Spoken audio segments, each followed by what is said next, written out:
All right, so looking at this, um,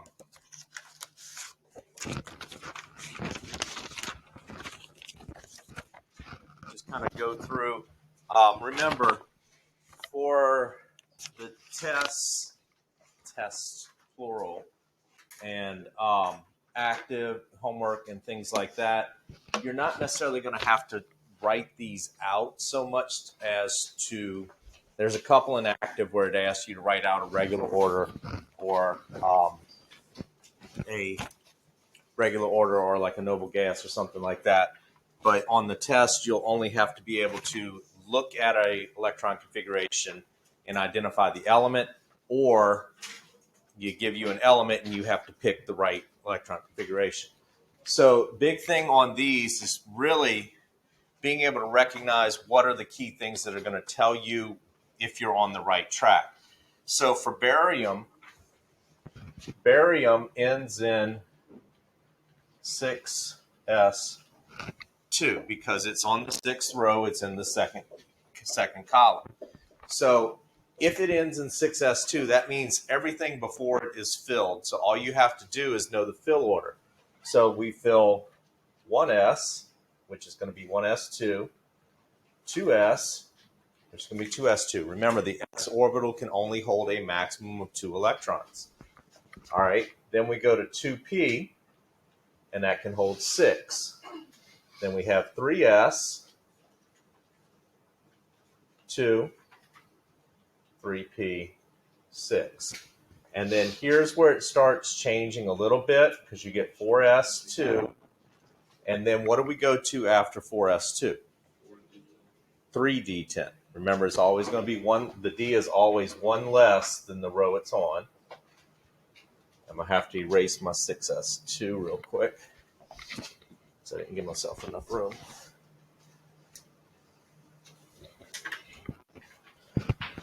I'll come back to that. All right. So we go 3d10, and then it goes to 4p6, and then it's 5s2, and we see the same pattern happen again.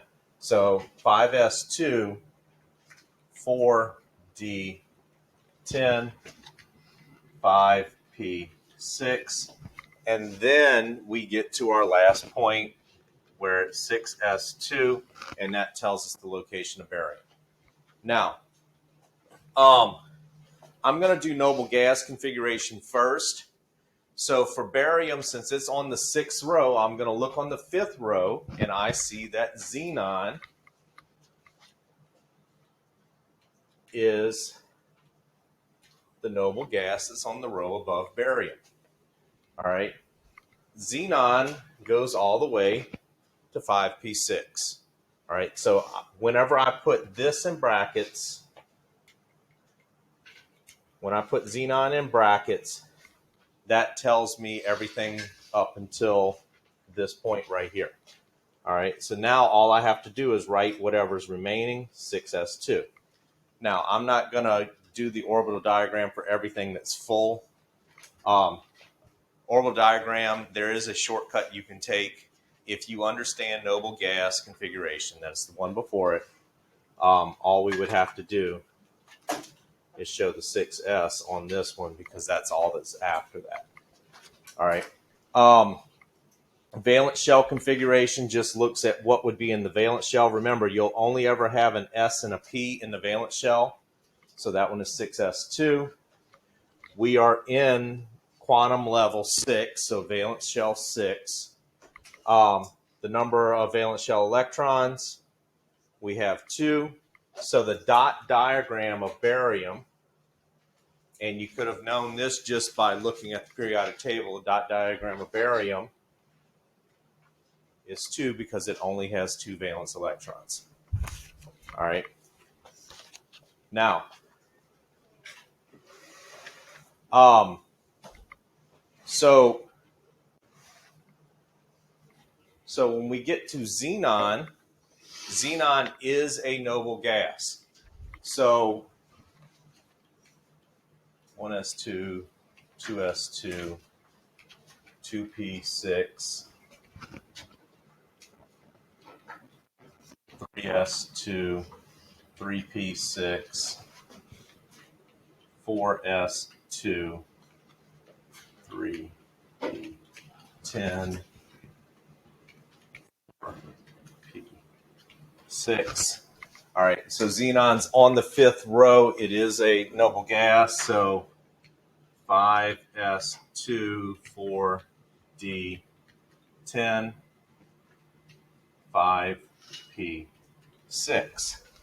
All right, now for my noble gas configuration, xenon is a noble gas, but we still have to look at the noble gases above it. So I'm going to write krypton for my noble gas because that is the noble gas that's directly above it. All right, so if I look at krypton, krypton ends here at 4p6. So what I'm going to show is everything after that 4p6. 5s2, 4d10, 5p6. And then, so the same thing here. I'm going to show my 5s. I'm going to show my 4d.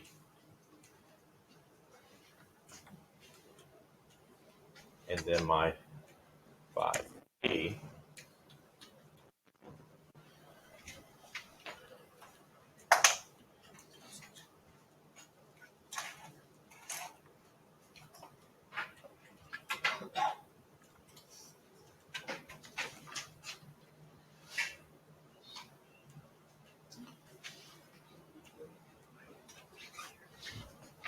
And it would look like that.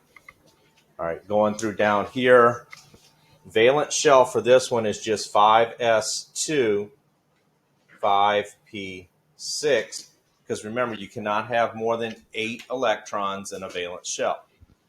So S and P equal 8. So we have there, valence shell in this case is valence shell 5. We have 8 electrons in it. Lewis dot diagram of xenon. 1, 2, 3, 4, 5, 6, 7, 8. All right. So again, the goal here for electron configurations is to be able to recognize what the electron configuration should be. If I was looking at this as a test type question, the first place that I'm going to look is I find it on the periodic table and I see where it ends. I'm looking for choices that gives me something to where it ends. All right. From there, if I had 2 of them that ended in 5p6 of my choices, I'm going to go through and see if it's filled right. All right. And that's, again, that's the kind of point of that. Now, there will be some stuff that I'll talk about probably tomorrow or Thursday about distinguishing what happens when it's an ion, how it changes. Remember, ion, we're either removing electrons or adding electrons. So the electron configuration of an ion might be a little bit different. All right, so we'll either gain an electron, which would put the next level, or we'd lose an electron, which would take it back a level. So you have to just kind of pay attention there, but we'll talk about that more in detail as we get through it. All right, so yesterday I focused on electron configuration, and I mainly did that because you had did the gizmo the day before or the Friday before. Gizmo presented the electron configurations one way. That's called expected order because you remember they put the D with the same level that it was on. What I showed you was regular order. So let me go back to that. On the test, and the way they're going to write it is regular order configuration, or they'll write noble gas configuration. They're not going to give you the expected order where you would have 3s, 3d, and so on. And they do that because this is actually the way that it happens in the order that it fills, following alpha bow. All right. Um, so so when we show the choices and all of that, we're going to follow alpha bow, not what you would predict. Um, going from there. Now, moving on to today's material. Today we're going to begin looking at a little bit different aspect of it, and hopefully at some point I'll get to show you a demo, and then we will have it towards the end of the semester. We'll do the lab. I'm going to save all the labs because we're going to have like 2 weeks at the end after we take our exam to do some stuff. So we'll do a lot of labs in that fourth quarter. But what we're going to see is as electrons change energy level. So I talked about Bohr model yesterday and showed y'all that ladder. As we look at energy changes, when you send an electron to a higher level and then it drops back down, it releases something called a photon. A photon is just light energy. So we see it as a flash of light. And the frequency that it flashes at produces a color. So that's why different metals burn different colors. So when you look at fireworks and you see a red firework or one of those artillery shells and it blasts red in the sky, it probably has an element like strontium in it. Or it might have something like, what is the other one that does it?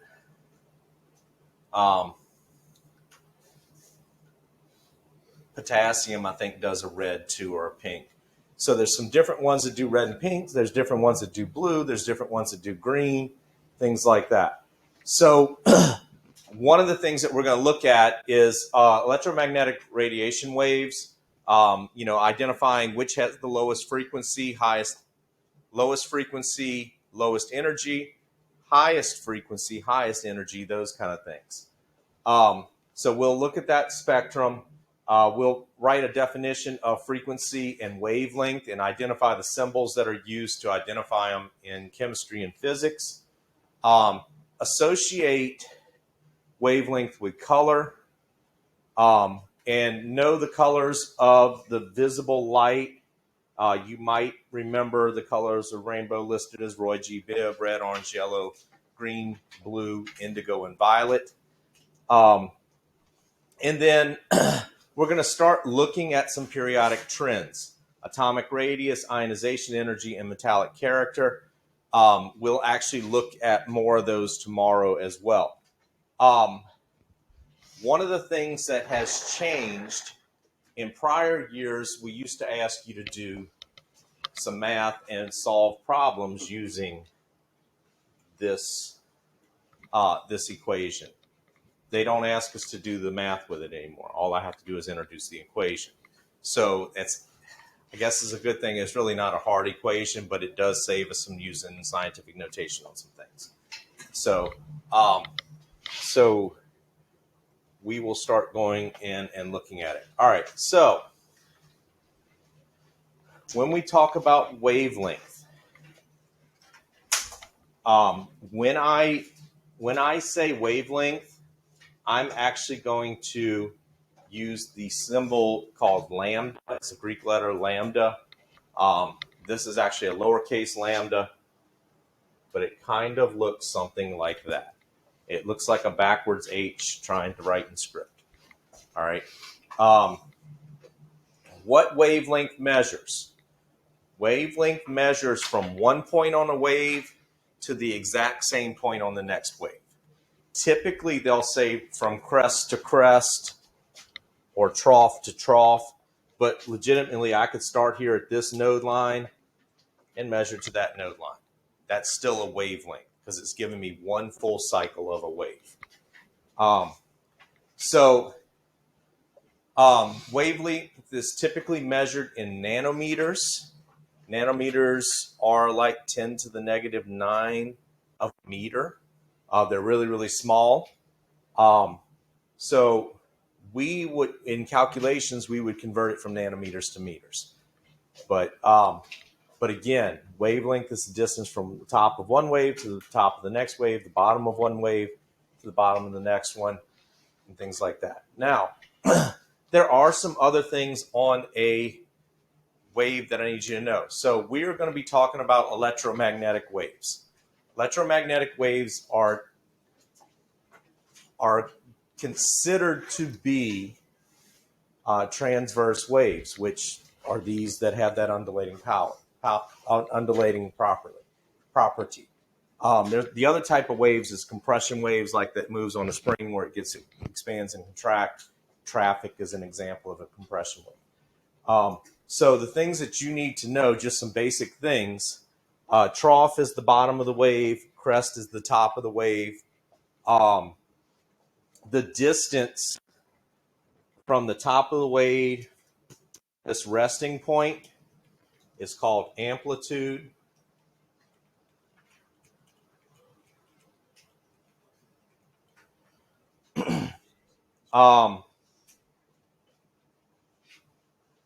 This dashed line, again, is called the resting point.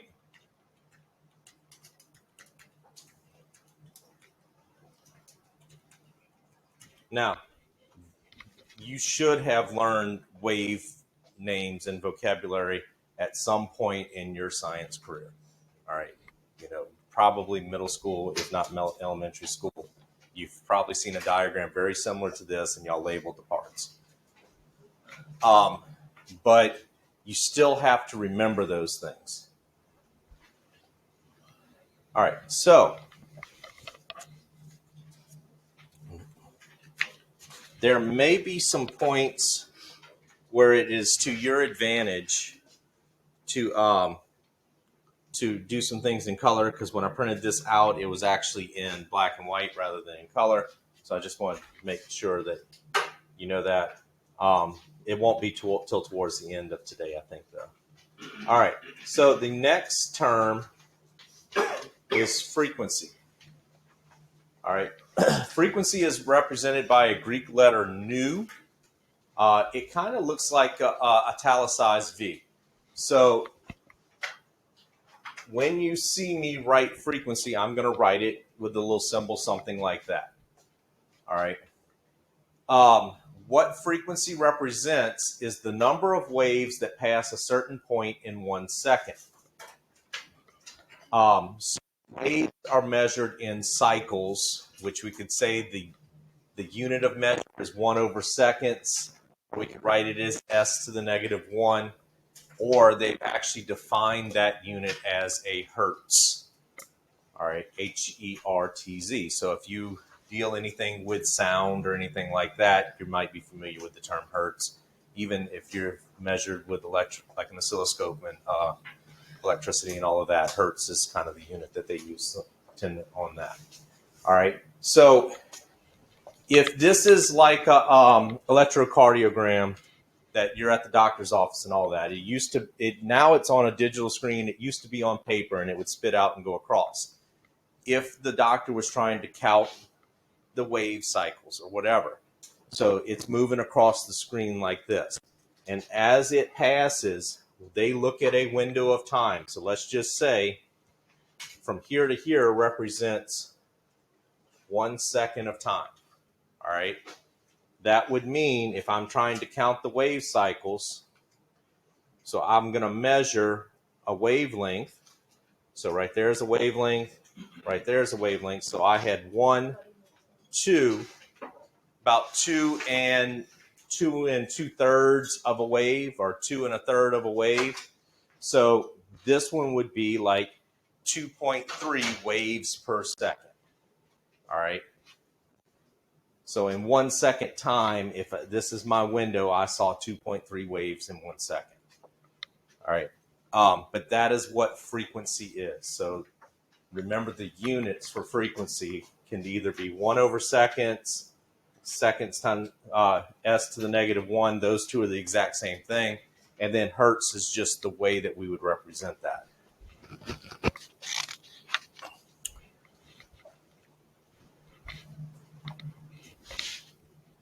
All right. So now,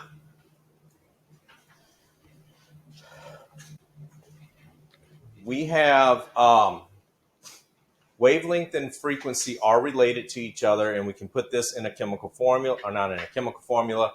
but in a mathematical formula or mathematical equation. So when we look at this in an equation, we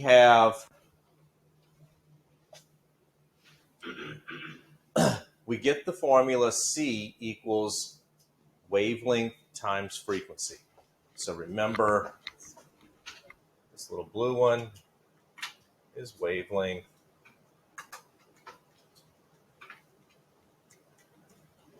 The red one is frequency. All right. Now, the only thing new that I introduced is C, speed of light. Speed of light is a constant. It does not change. And if you look down at the bottom, look down in the middle of your page, speed of light is in this class. Speed of light will always be 3.00 times 10 to the 8th meters per second. So that means if you were ever asked to use this formula, you would have to measure wavelength in meters, and then frequency is 1/seconds. All right.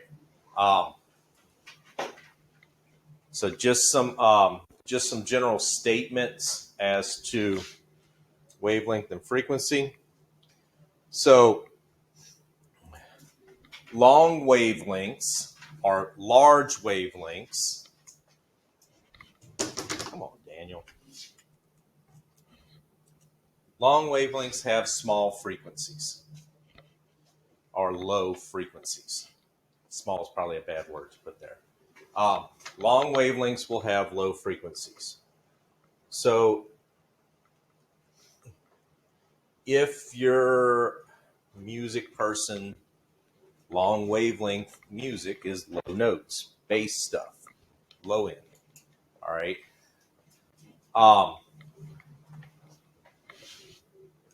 For short frequencies, or when the waves are close together, you have short wavelengths. They will have high frequencies. That's going to be your high-pitched sounds, if you're relating it to sound. I'm going to get rid of big.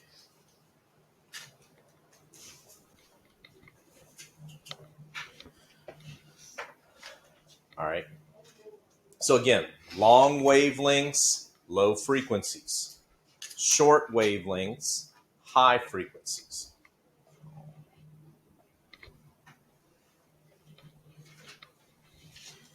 Now, we are not looking at, so sound wave, I relate these to sound waves, but in reality, we're looking at electromagnetic waves. So we're looking at things like light, like X-rays, like infrared waves, radio waves, things like that.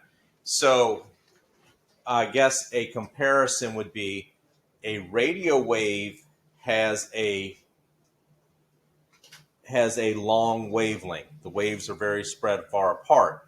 So that means it actually has a low frequency. It's going to be very few waves per second.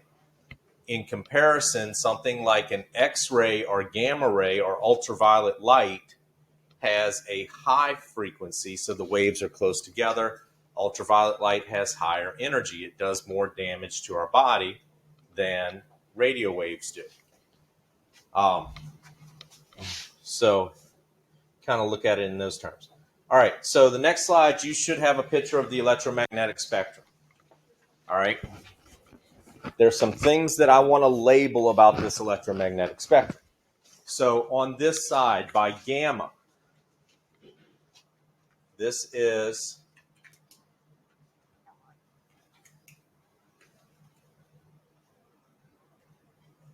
high frequency. It is also short wavelength. All right. So on the left side of the drawing, the diagram that I gave you, we're looking at high frequency, short wavelength. So high frequency, short wavelength also means that it has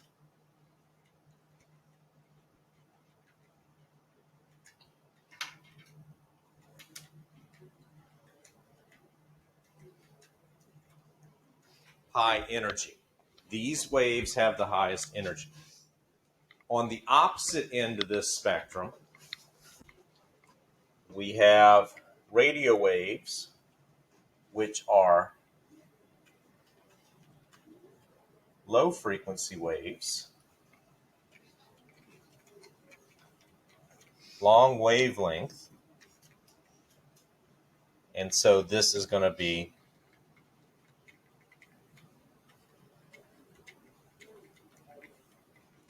lower energy. So I don't want to say low energy because they still have a lot of energy. They still have a ton of energy. We're talking about waves that are traveling at the speed of light. So they have a ton of energy. It's going to be, in comparison, they have less energy than the high frequency waves. All right. Now, so one of the things that you're going to be asked to do on questions and things like that, you do kind of need to know these in order, either from highest frequency or highest energy to lowest energy, high frequency to low frequency, or short wavelength to long wavelength, or the opposite. So you have to be able to answer questions in relation to that. So the things that we need to know is gamma rays, X-rays, ultraviolet, visible. I'm going to talk more about visible in just a minute. Infrared, microwaves, and radio waves are the main ones we need to know.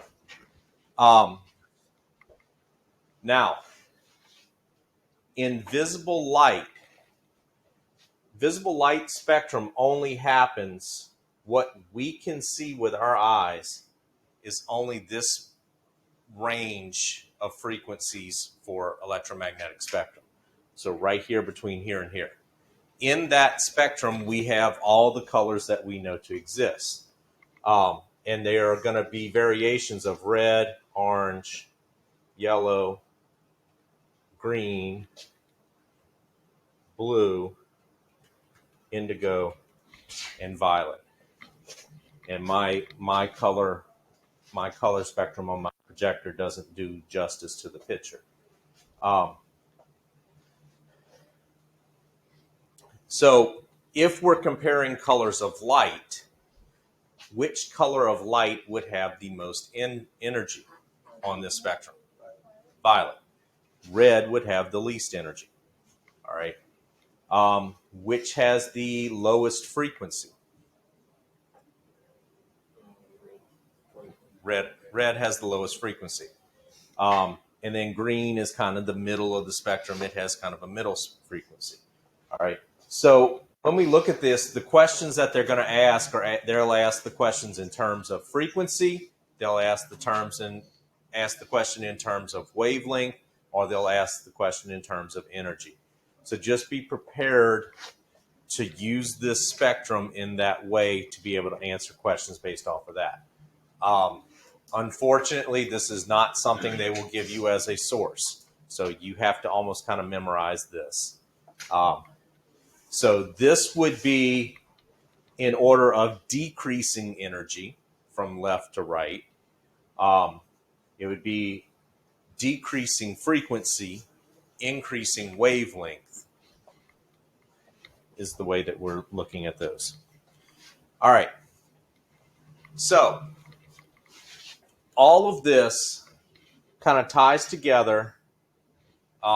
You have this statement down at the bottom. So electromagnetic waves come in many different wavelengths and frequencies. We only see a small range of these, which we call visible light. And again, visible light we represent by the acronym Roy G. Biv, which stands for the colors that we see: red, orange, yellow, green, blue, indigo, and violet. Now, everything that we've talked about yesterday, hopefully you were starting to see some connections between the arrangement of the periodic table and electrons. So periodic table, any given box on the periodic table can tell us tons of information about that particular element. It can tell us information about the energy of that element as well. So we're going to look at some trends that occur due to the arrangement of elements on the periodic table. So these are the main trends that I'm going to go through over today and tomorrow. First trend is going to be atomic radius. I'm actually going to focus more on atomic radius than I do ionic. Most of the questions that we will be asked will be about atomic radius. I show an ionic radius because I want you to see what happens when we change the number of electrons. And a couple of the questions in the gizmo actually related to ionic radius as well. What happens when we add electrons? What happens when we remove electrons? Ionization energy. Ionization energy is how much energy does it take to make an atom to be an ion. Electronegativity. How much does an atom want to hold on to the electrons it already has? Reactivity.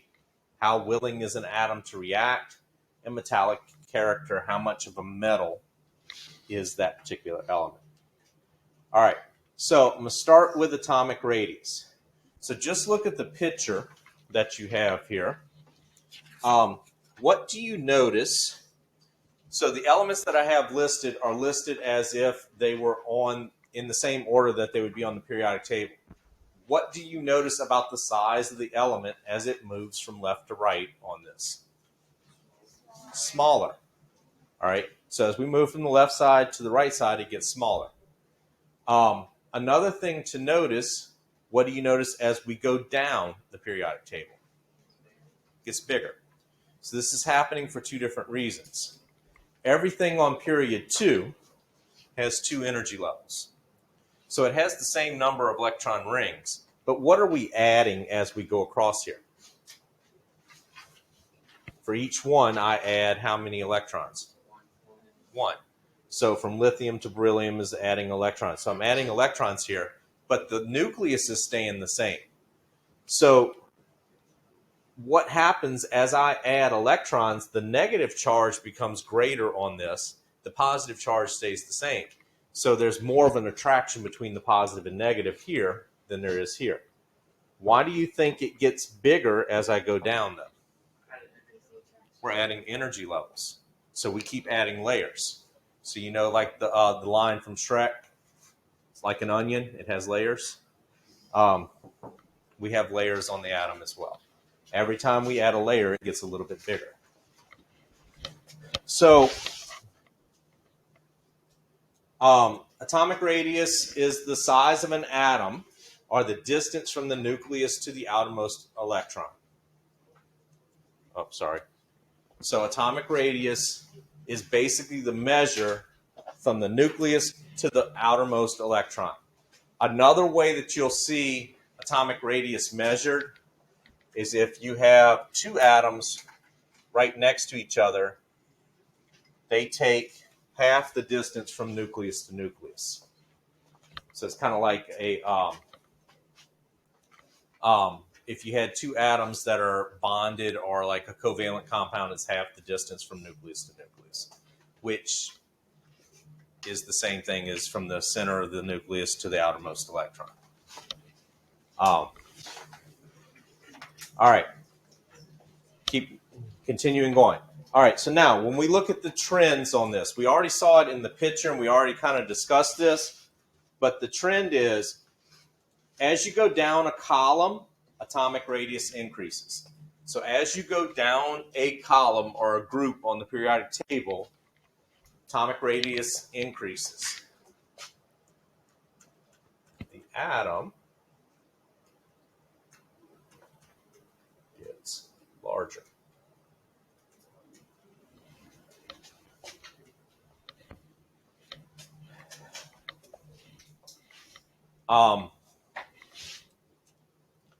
So just kind of a further statement. Remember, as you go down, we're adding energy levels.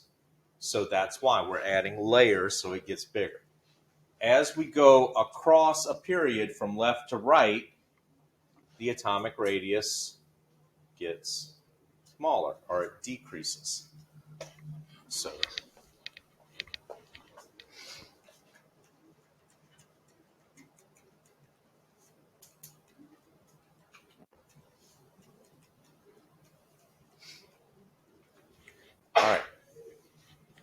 So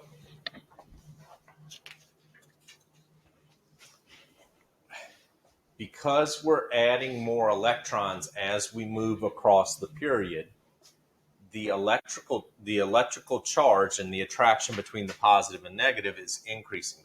So as we increase that negative charge, there's effectively larger positive charges and larger negative charges. And so as we do that, it's kind of like you would get stronger and stronger magnets because the pull on them is greater and greater as you increase these charges. So more attraction between the positive and negative means there's a smaller size. All right. Now, so looking at this in terms of the periodic table, rather than memorizing those statements and all of that, we want to look at this in terms of what happens. So what I can tell you is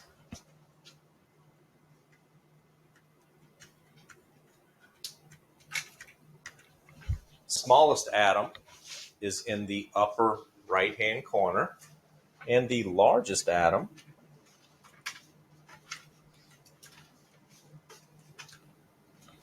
is down here in the bottom left-hand corner. So the smallest atom that we know of in terms of physical size is helium. The largest that we know of is francium. So the trend is they increase in size going this way.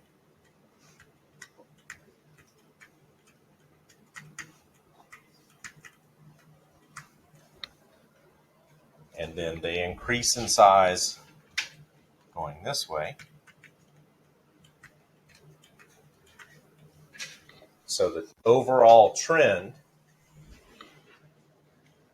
if I were comparing elements on the periodic table, like this element to this element's going to be larger. All right. So as you move down and across, it increases size.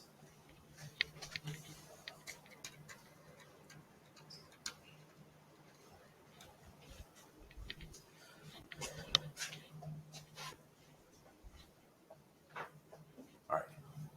When we look at it in terms of ions,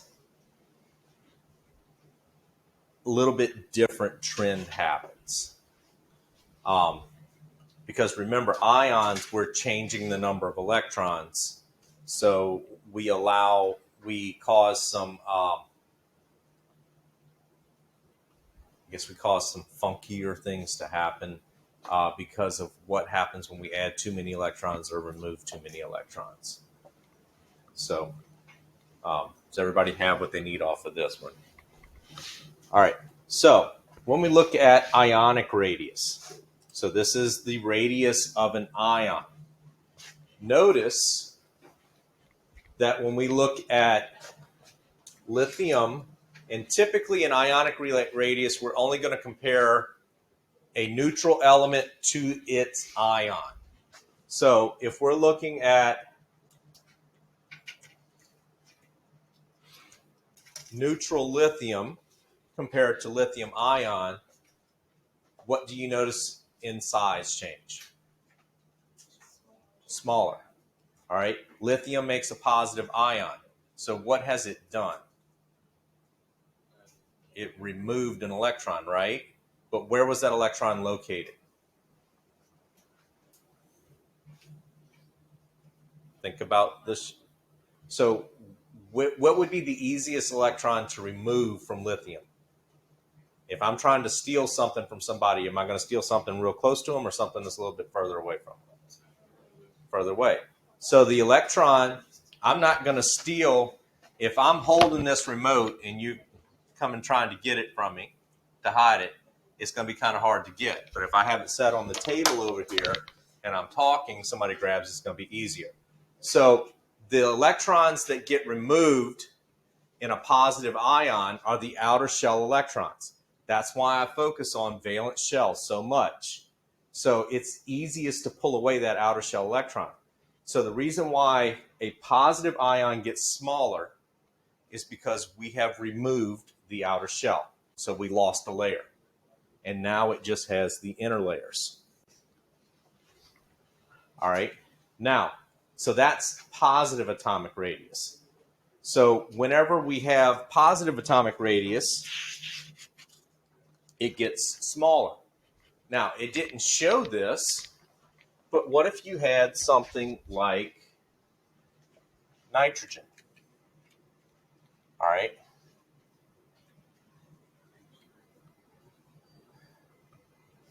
So we have neutral nitrogen compared to nitrogen ion. What does nitrogen do when it becomes an ion? Does it gain or lose electrons? It becomes more negative, so it gains electrons. So what do you think is going to happen if I gain 3 electrons? Will it get smaller than neutral or bigger? Bigger. So a negative ion will increase in size. A positive ion will shrink in size.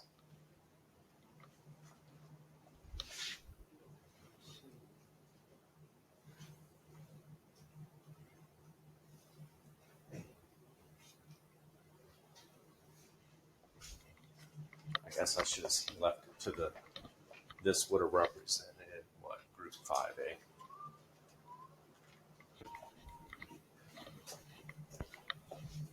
All right. So the basic trend statements, metals, remember, metals are the left side of the periodic table. They tend to form positive ions, so they tend to lose electrons, which means that you'll have a greater positive charge than negative charge, so there's a greater attraction. It also means that we lose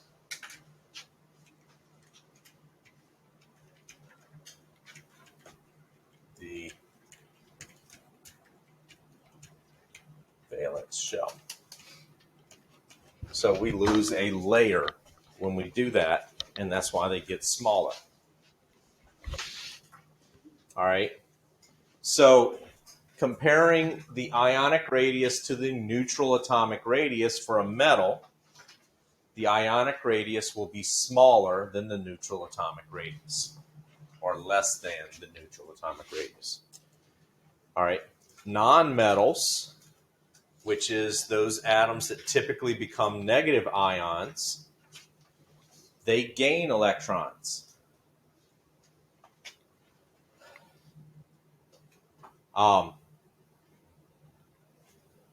So in terms of what's happening here, when we compare the ionic radius of a negative ion, an anion, to the atomic radius, the ionic radius will be slightly larger or greater than the neutral atomic radius.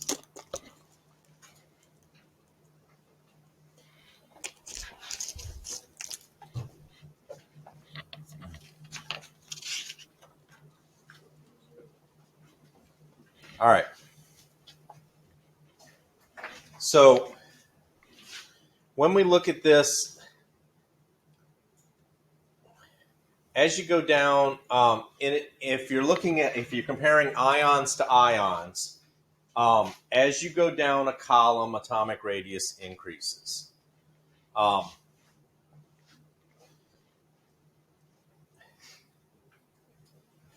And then still the same trend kind of occurs as you go across a period left to right. Atomic radius decreases when we're comparing ions to ions. However, when you're looking at the positive ions, so if we look at all the metals, those all get smaller than the neutral. But then when you reset to starting with the negative ions grow, and then they're going to start reducing again. All right. So you can't really compare a positive ion to a negative ion because the trend line splits like right here on the periodic table. So they're going to get smaller as we come to right here. But then when you get here, nitrogen gets way bigger again. So nitrogen is going to be bigger than the boron ion. But then it's going to reduce in size as it goes back over again. So it's kind of hard to look at an overall trend there. So I can't give you a picture drawing like I did before. All right. So the next topic is ionization energy. So you have this chart on your paper. So what I want you to kind of notice, what elements are those? Or what group of elements do those represent? Helium, neon, argon. They're all noble gases. What do you notice as you're going down the column, helium, neon to argon? What do you notice about their ionization energy? It's lower. So as we move down the column, it becomes easier to steal electrons from an atom. Why does it become easier to steal electrons? What's happening as we move down to the column? What's happening to the distance between the nucleus and the... It's getting further away. So it's easier to steal the outer shell electrons. All right. Same thing if we look at our group 1 metals here, they all have extremely low ionization energies. But as you move down the column, it gets lower and lower and lower. And that's because they only have that one electron in the outer shell, so it's fairly easy to remove it. Plus, as you move down the column, it gets further and further away. And that trend kind of happens for everything on it. So ionization energy is the energy needed to remove the outermost electron. How much energy does it take to remove an outer electron? Or how much energy does it take to make an atom become an ion?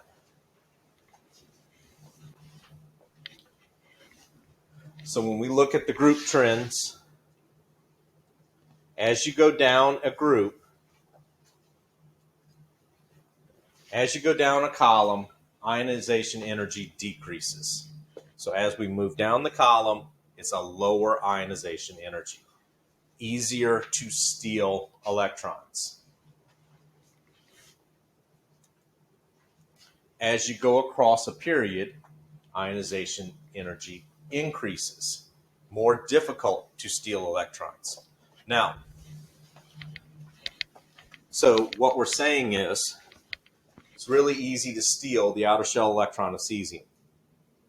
In comparison, it's difficult to steal the outer electron of this one.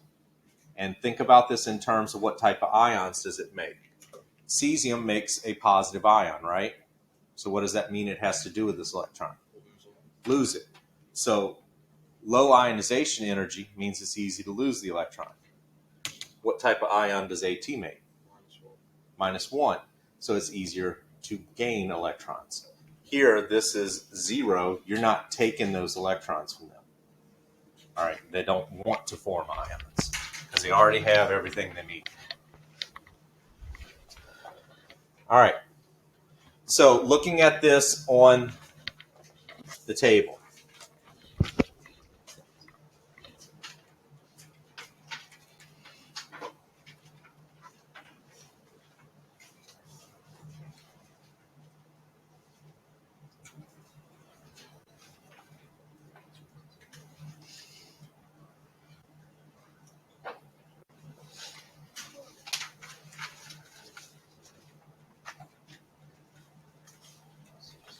All right, so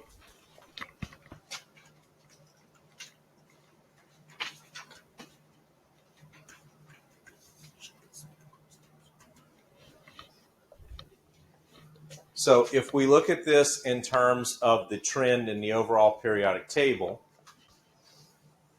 ionization energy increases as we move up.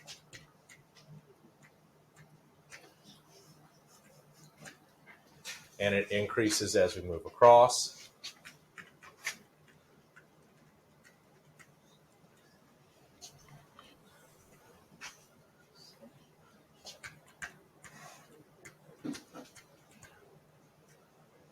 So compared to atomic radius, what do you notice about this trend?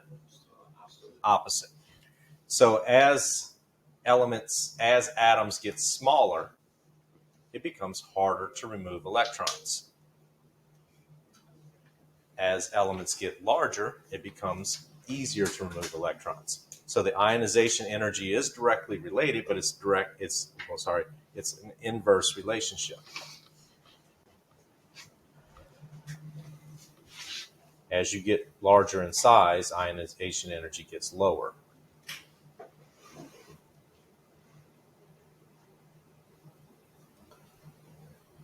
All right, I'm going to skip that. All right. So this is just another way to look at it, is looking at it in numbers. I'm not going to ask you to look at it in numbers, but we're looking at the ionization energy of each of these elements. So notice for sodium, to remove the first electron, it only takes, and let's just say that this is in kilojoules of energy. All right. So to remove the first electron, it takes 495.8 joules of energy. But to remove a second, it takes 4,562. All right. Big difference from the first electron removed to the second. Now, magnesium, which tends to lose 2 electrons, 737 to 14, it just kind of doubles the energy. But notice what happens when we go to that third electron. All right. These represent outer shell electrons that are being removed. That's why the numbers are so low. These represent an inner shell electron that's being removed. So we can remove those valence shell electrons fairly easily, but when we get to the inner shell, the core electrons, it's much more difficult to remove them. And so that's kind of what's happening there. So answering the question, how do electron configurations explain why there's a big change in energy at the red line? So if we only look at valence electrons,